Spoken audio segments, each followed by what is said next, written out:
অভিশাপ আমাকে দেবেন না বাবা। এ আমার অভিশাপ নয় দুর্গা, এই অপূর্ব নিয়তির লিখন। আমি লিখন আমি কিচ্ছু পারি না। আমি নিয়তি কি আমি জানি না।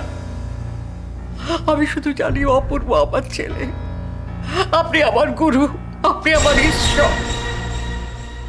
দয়া করে বাবা, আপনি আমার ছেলেকে উদ্ধার করুন। উপায় একটাই। আছে আছে বাবা, আছে, একটা উপায় আছে। আছে, কাছে এসো। এ এক গোপন উপায়, গোপনে কথা বলতে হবে।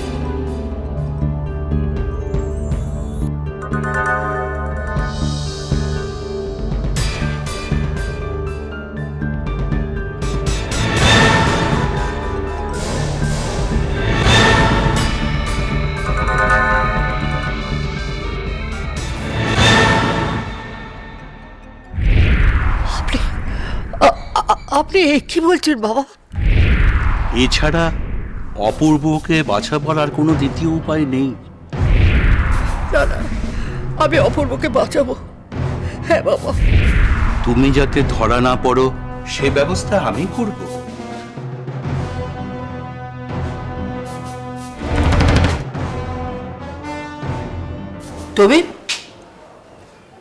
তুমি হঠাৎ এখন অফিস থেকে চলে এলে বুঝি? হ্যাঁ, শরীরটা খারাপ লাগছিল তাই। এই মেয়েটি, একেই অপূর্ব বিয়ে করেছে। আমার গুরুদেব। নমস্কার। তুমি কোন ঘরের মেয়ে? গুরুদেব হলেন ঈশ্বর, তাকে ওইভাবে কেউ নমস্কার জানায় না, পায়ে হাত দিয়ে প্রণাম করতে হয়। প্রণাম করো।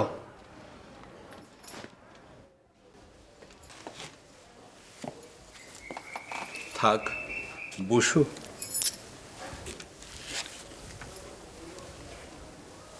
দেখি তো মা তোমার হাতটা। দেখুন, আমি এসব হাত দেখানো, কুষ্টি বিচার এসবই ঠিক।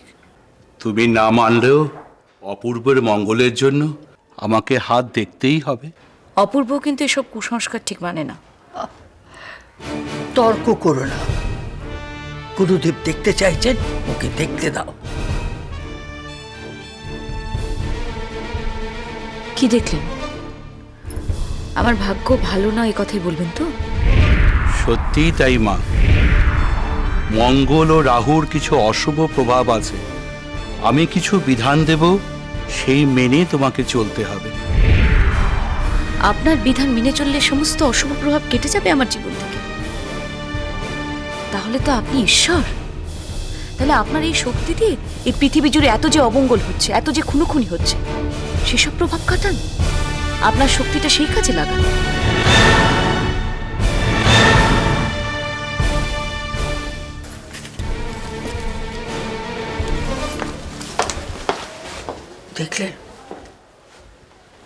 দেখলেন তো বাবা মেয়েটাকে, আর ওর কথাও তো শুনলেন। অশুভ শক্তি ও রক্তে বিরাজ করছে, বড় ভয়ঙ্কর শক্তি। অপূর্বকে বাঁচাতে হলে তোমাকে যা যা বলেছি তাই করতে হবে। ওষুধ আমি পাঠিয়ে দেব, সেটা ডাবের জলের সাথে বা শরবতের সাথে মিশিয়ে খাইয়ে দেবে। সঙ্গে সঙ্গে কি তাহলে? না, সঙ্গে সঙ্গে নয়। ফুল যেমন শুকিয়ে আস্তে আস্তে ঝরে যায়, তেমনই ঘটবে। খাওয়াবার 7 দিনের ভিতরে কোনো অঘটন যদি না ঘটে তাহলে ফল পাবে। বউ মরবে, অপূর্ব বাঁচবে।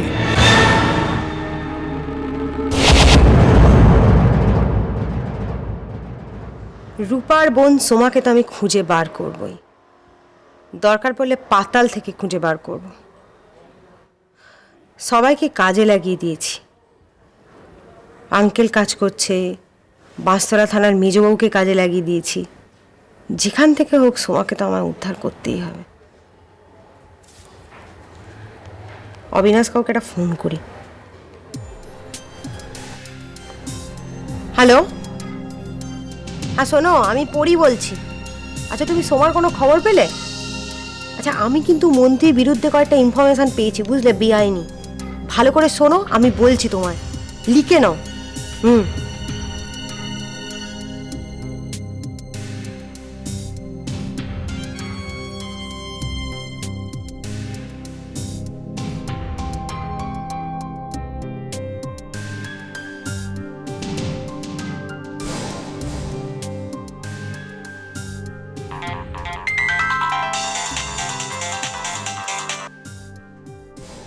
হ্যাঁ ম্যাডাম বলেন।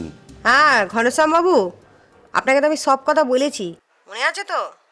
আচ্ছা শুনুন, মাধববাবুকে কিন্তু একেবারে চোখে চোখে রাখবেন। হ্যাঁ হ্যাঁ ম্যাডাম, আমি ওই বড়বাবুর উপর কড়া নজর রাখছি ম্যাডাম। উনি যদি মায়াডারে ইলাপ কইরা থাকেন তাইলেও কিন্তু পার পাইব না, আমি ওরা খুঁজা বাইর করুমি। আপনাকে আমি অবিনাশ কাকার নাম্বার দিয়েছি না, ওনার সঙ্গে যোগাযোগ রাখবেন। হ্যাঁ হ্যাঁ ঠিক আছে ম্যাডাম। একটা কথা ভালো করে মনে রাখবেন, অন্ধকার জগতে সব খোঁজ খবর অবিনাশ কাকার একেবারে নখদর্পণে। আর 24 ঘন্টার মধ্যে ওই বাচ্চা মেয়েটা সোমার খবর কিন্তু আমার সব চাই। 24 ঘন্টা? আমি চেষ্টা করুন ম্যাডাম। কি বলছেন ঘনশ্যাম বাবু, এটা একটা মানুষের জানের ব্যাপার। 24 ঘন্টা মানে 24 ঘন্টাই। 24 ঘন্টার মধ্যে সোমার কিন্তু সব খবর আমার চাই। আপনার যত সোর্স আছে সব কাজে লাগিয়ে দিন, ওকে আমার সামনে নিয়ে আসতে হবে। আর সময় শুধু 24 ঘন্টা, ব্যাস। 24 ঘন্টা?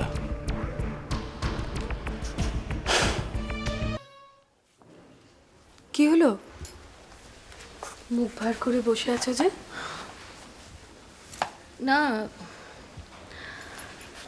গুরুদেব বললেন আমার হাত দেখে যে আমার হাতে নাকি মঙ্গল আর রাহুর অশুভ প্রভাব আছে।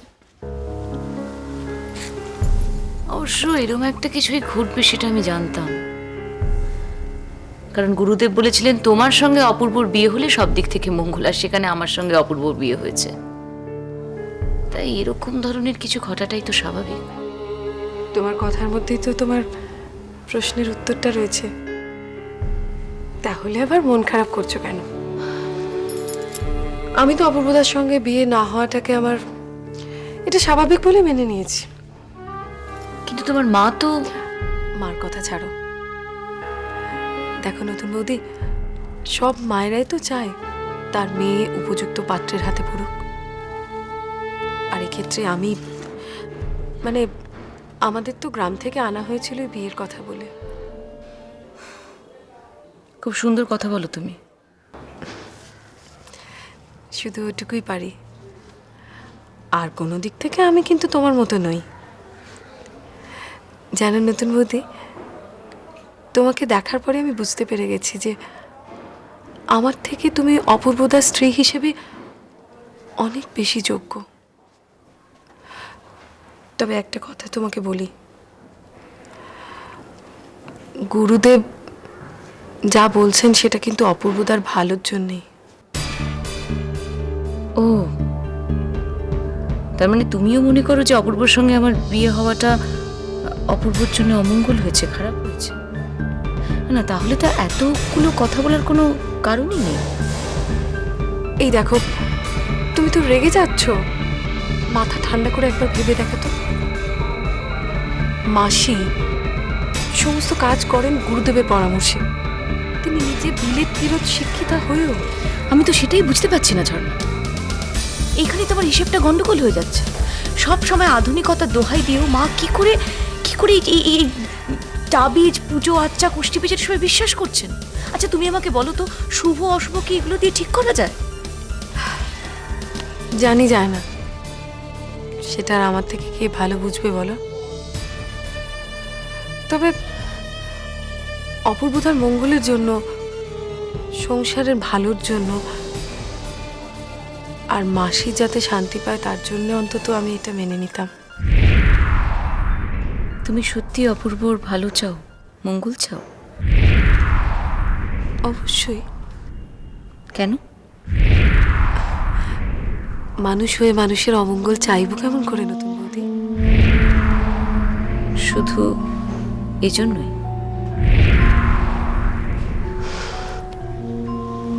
এখন এখন আর কিছুর জন্য হলে সেটা যে পাপ।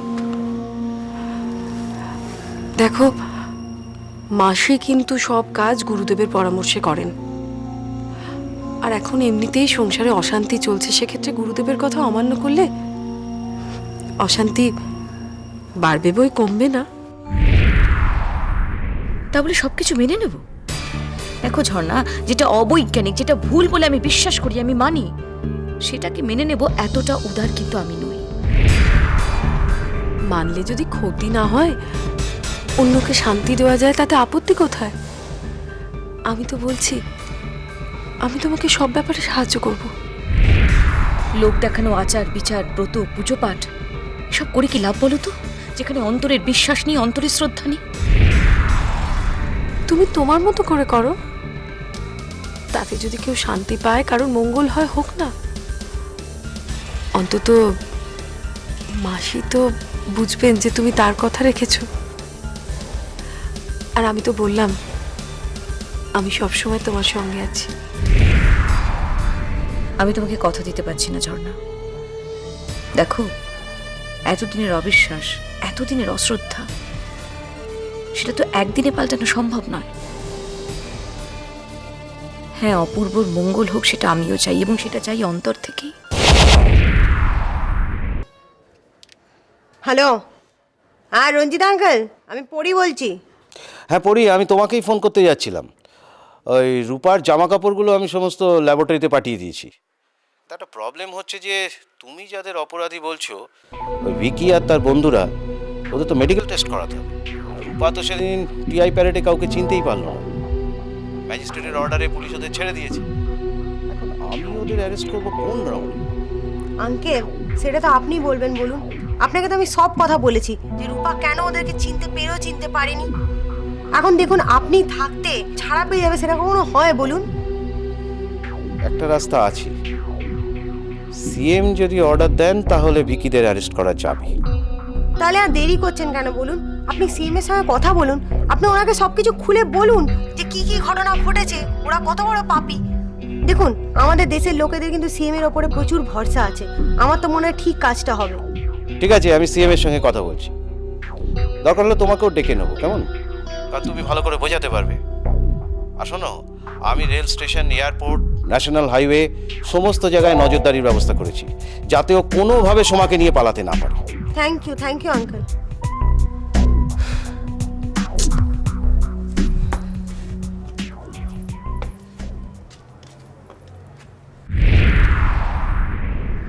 তুমি ঠিক বলছো?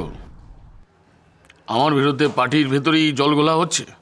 হ্যাঁ স্যার, দলের মধ্যে আপনার অপোনেন্ট লবির লোকজন বলছে আপনি নাকি আপনার ক্ষমতার জোরে রূপাকে চুপ থাকতে বাধ্য করেছেন।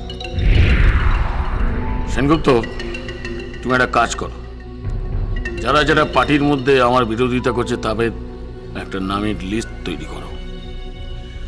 সামনের ইলেকশনে তাদের আমি দেখছি। টাকা পয়সা, সাপোর্ট, ক্যাডার সব আমি বন্ধ করে দেবো। ঠিক বলেছেন স্যার, ঠিক বলেছেন। আপনি এবার একটু ইনিশিয়েটিভ নিন স্যার, ওরা কিন্তু দল ভারী করার চেষ্টা চালাচ্ছে। আরে বাবা, বললাম তো, ওই ব্যাপারটা আমার উপর ছেড়ে দাও। ভিকিকে আমি নির্দোষ প্রমাণ করেছি, ওদেরও আমি বুঝে নেব। আমার বিরোধিতা করার মজা আমি হারে হারে টের পাইয়ে দেব। আচ্ছা স্যার, আমাদের তুরুপের তাসকে কি এবার ছেড়ে দেবো? আরে তুমি কি পাগল হয়েছো সেনগুপ্ত? পরি চৌধুরী কেসটা নিয়ে এখনো পড়ে আছে, কিছুদিন যাক, সে আমি বলে দেবো। আর ভালো কথা, ওই তুরুপের তাসটাকে যারা পাহারা দিচ্ছে তাদের বলে দিও আমার কথা মতো কিছুদিন অন্তর অন্তর যেন জায়গা বদল করে, বেশি দিন যেন এক জায়গায় না রাখে। ঠিক আছে, ঠিক আছে স্যার, আমি আপনার কথা ওদের জানিয়ে দেবো। ঠিক আছে, তুমি অফিসে তাড়াতাড়ি চলে এসো, ওই ব্যবসার ব্যাপারে কিছু জরুরি আলোচনা আছে। রাখছি।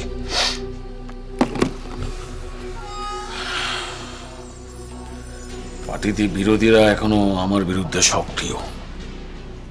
কে মদত দিচ্ছে, কে, এটা আমাকে জানতে হবে।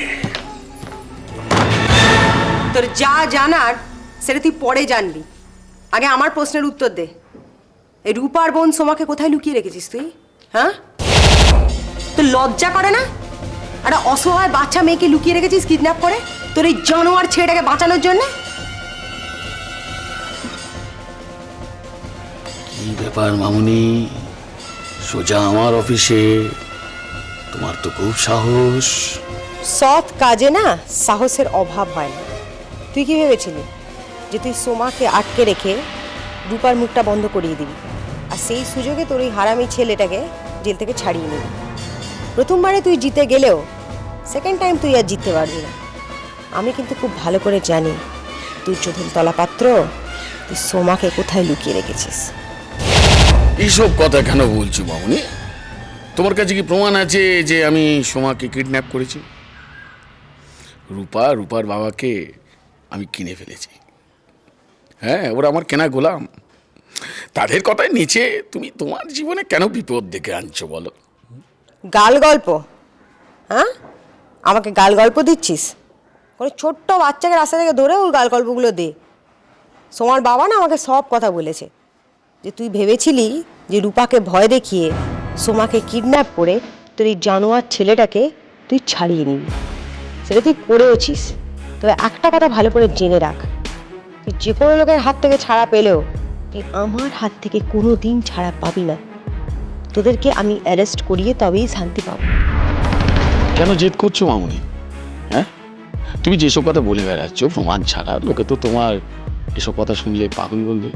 হ্যাঁ, না আইন না মিডিয়া কেউ তোমার কথা বিশ্বাস করবে না। আর পা কি বললো সেটা পুলিশ ও কিচ্ছু শুনবে না, তাই তোমার কথাও কেউ মেনে নেবে না।